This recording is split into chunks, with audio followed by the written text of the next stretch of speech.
اور آج کی تابڑتوڑ خبر لے کر آپ کی خدمت میں حاضر ہوا ہوں۔ تو آپ سے چھوٹی سی گزارش کرتا ہوں کہ آپ نے ویڈیو کو شروع سے لے کر اینڈ تک پورا دیکھنا ہے۔ ناظرین گرامی، روس اور امریکہ آمنے سامنے آ گئے۔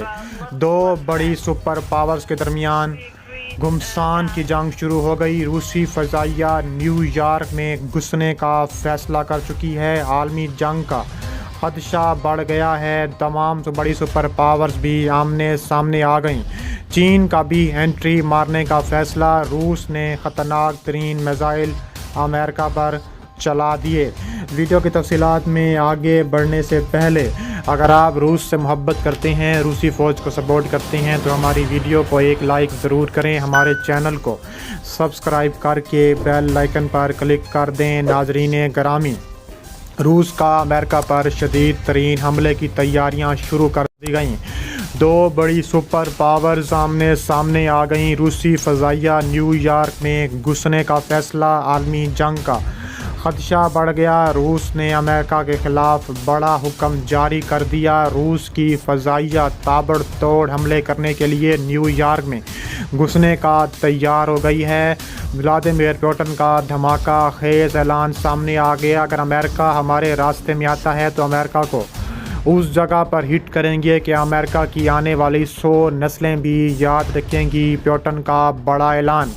روس نے یوکرائن کی سرحد پر ہزاروں فوجی تعینات کر رکھے ہیں، جبکہ ماسکو کے حمایت یافتہ جنگجوؤں کی کارروائیوں میں گزشتہ چند برسوں میں مشرقی یوکرائن میں اب تک 13,000 افراد مارے جا چکے ہیں۔ پہلے روس اور امریکہ اپنے جوہری ہتھیار کم کریں۔ چین بھی میدان میں آ گیا ہے۔ امریکہ کا یہ بھی کہنا ہے کہ کسی بھی شعبے میں اشتراک اس وقت تک ناممکن ہے جب تک روس اپنی اس جارحانہ حکمت عملی سے پیچھے نہیں ہٹتا۔ روس جو سن 2014 میں یوکرائنی علاقے کریمیا پر قبضہ کر چکا ہے، یہ مطالبہ کر رہا ہے کہ مغربی دفاعی اتحاد نیٹو یوکرائن کو اپنی رکنیت دینے سے باز رہے اور مشرقی یورپ کی طرح وہاں نئے عسکری اڈے بنانے سے اجتناب برتے۔ ماسکو کا دعویٰ ہے کہ سر جنگ کے خاتمے پر مغربی دفاعی اتحاد نے وعدہ کیا تھا کہ اپنا پھیلاؤ روک دے گا۔ دوسری جانب روس بیلاروس میں سن 2020 میں ہونے والے متنازع انتخابات کے بعد مظاہروں میں عامر حکمران الیگزینڈر لوکاشینکو کی طرف سے کریک ڈاؤن میں ان کی معاونت کر چکا ہے، جبکہ حال ہی میں قزاقستان میں بھی مظاہرین کے خلاف حکومتی کارروائیوں میں اپنے فوجی مہیا کر چکا ہے۔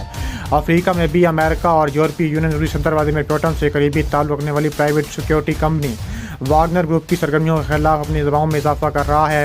یہ روسی گروپ وسطی افریقی جمہوریہ اور لیبیا میں کئی طرح کی متنازع اور غیر قانونی سرگرمیوں میں ملوث رہا ہے، جبکہ حال ہی میں مالی سے فرانسیسی فوج کے انخلاء کے بعد اس کمپنی نے باماکو حکومت کے ساتھ ایک بڑا سیکیورٹی معاہدہ بھی کیا ہے۔